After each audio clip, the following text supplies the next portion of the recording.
So all the stories I read from other survivors are pretty accurate. The actual transplant is very uneventful. I tasted garlic. The bags of my stem cells looked and smelled like tomato soup. 3 people and my nurse monitored the whole 20-minute process. I wanted shit zero to do with anybody.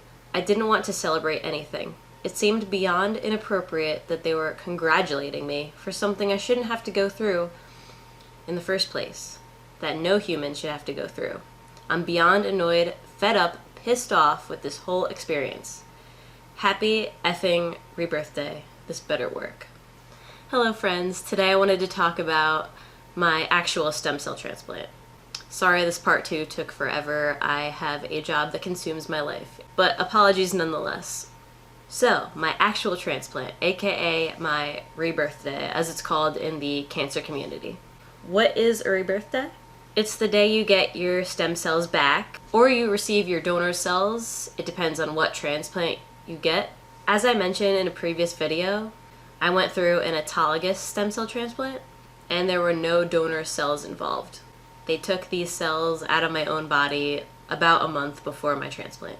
And if you watched my stem cell collection video, you'll know it's a day that I'll never forget. So we were 3 ladies stranded at the hospital. One of them was on an alien planet in a wheelchair with a hot dog in her neck. So the actual transplant is done after chemotherapy. I know what throws people off about this procedure is the word transplant.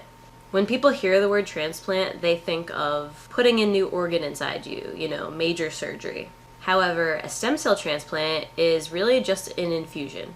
As you could tell by my opening blog entry, I was in a very rotten mood the day of my transplant. And I attributed this to feeling like dog shit after my chemotherapy. My skin hurt, I had the chills, I had that awful oral thrush I talked about in my first video. It was just not a good time. I remember that day in the morning, they wheeled in this giant barrel into my room, and it looked like an alien spaceship. When they opened the top of the barrel, they had to use these tongs to get the stem cells out, and the bag was smoking because they had to freeze them in liquid nitrogen. And then they had to give these cells a bath in warm water so they could defrost and then infuse. Once the bag was defrosted, a nurse hooked up the bag to my port, and she had to squeeze them herself, which was very irritating because I have these happy people in my room just looking at me, literally in my face, while I'm going through the most uncomfortable, most rage-inducing experiences of my entire life. And I hated everyone in my sight. Previously, I thought this was the prednisone or chemo demons, but now looking back, I think it was the fact that I had been suppressing my emotions, and they were all catching up with me at that point. I got this procedure done in a hospital that wasn't familiar to me. I was about an hour from my home. My family wasn't around as much as they were in the other hospital, and I had the opportunity to be alone a lot more with my thoughts. They also didn't really encourage visitors because of how intense this procedure was and how susceptible I was to infection. And that's me and all the other patients as well. When my family was around, I was on my best behavior. And when they weren't around, I could cry, I could be angry. I just didn't want them to worry about me. But at this point, it was the end of my treatment, and I was absolutely missing the normalcy of my job, my car, my friends, and especially my boyfriend.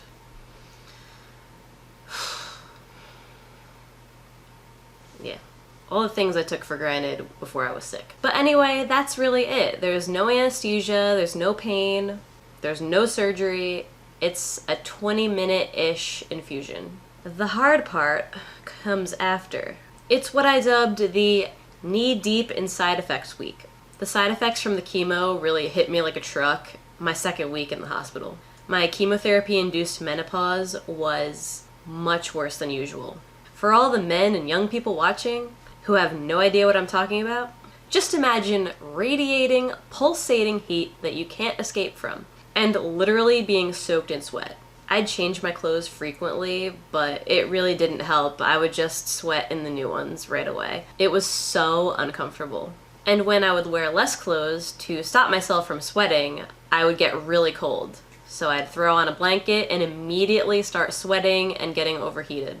I literally can't tell you how torturous this was. My skin was very sensitive.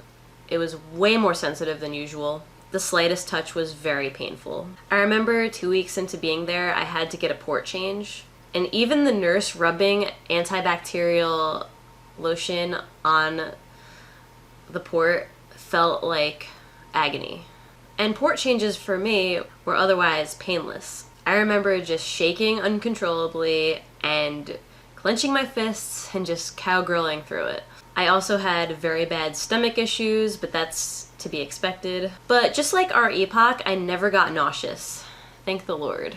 Hair loss is a side effect. We're talking about very serious drugs designed to kill all your blood cells and bone marrow. But I had already been bald for months. Thank you, our epoch. And also, just like our epoch, my normal sense of taste completely left the building. And this, combined with the oral thrush I explained in my first video about the stem cell transplant, made me want nothing to do with food.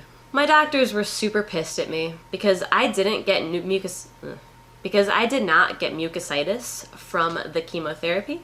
They were telling me horror stories about patients who couldn't eat because they had mucositis so bad, and that I was lucky that I didn't get mucositis and I should be able to eat, right? They told me if I didn't eat, they would put me on TPN, which is IV nutrition. It looks like a big bag of milk. How do I know this? I didn't listen to them, so they put me on TPN. So the point of this procedure is to get the patient's blood cell count to 0. Chemotherapy destroys the blood cells, the bone marrow. The cells are replaced by the transplant. And after the transplant, the goal is to get the counts back up. While you're in this state of critical low, you become neutropenic, meaning you can't fight infection and your blood can't clot. So bleeding is very common. Infections are very common. I would get these random nosebleeds and bruises. Transfusions are pretty much inevitable. I got about 6 blood transfusions and 3 bags of platelets. And this was not counting the blood transfusions I had previously with my other chemo. And it's not counting the blood transfusion I had after my harvest. My mom would actually call me the vampire because I felt like crap. I'd get a blood transfusion. I'd feel so much better. Fevers are also inevitable, and the nurses take them very seriously. Whenever my temperature was 100 or more, they would call in nurses to bring in a portable x-ray, and they would order blood work right away. This happened to me 3 times. The first time, I thought, am I gonna die? Because of how urgently they treated it. I would always be negative for pneumonia, and they would just give me IV antibiotics and Tylenol for the fever. So after about a week of dealing with these wonderful symptoms, it was just a lot of boredom and a lot of fatigue until I was released on day plus 12. I know I said in my last video it was day plus 18, but that doesn't make sense because I was definitely home for Christmas. Forgive me, it's been a minute. But in total, I spent 18 days in the hospital for my stem cell transplant. That's chemo, the transplant, and then every day afterwards, added up to 18 days. That's probably why I was confused. I rang the end of treatment bell in my stupid wheelchair, and I made it home just in time for Christmas. But yeah, that's the story of my stem cell transplant. It's a very serious procedure. I remember my uncle telling me that they bring you to the borderline of death. And I stressed and stressed about this for months. But I promise you, that it will be the most boring life or death experience you will ever have. If you have to go through this, that is. When is your rebirth day? If you're a survivor, do you agree or disagree with me? What was your worst side effect? In my next video, I'll be talking about long-term effects, what to pack to the hospital, and it won't take me months, I promise. Na zdrowie. Like, comment, subscribe for more lymphoma-related content from the eyes of a current survivor and former patient.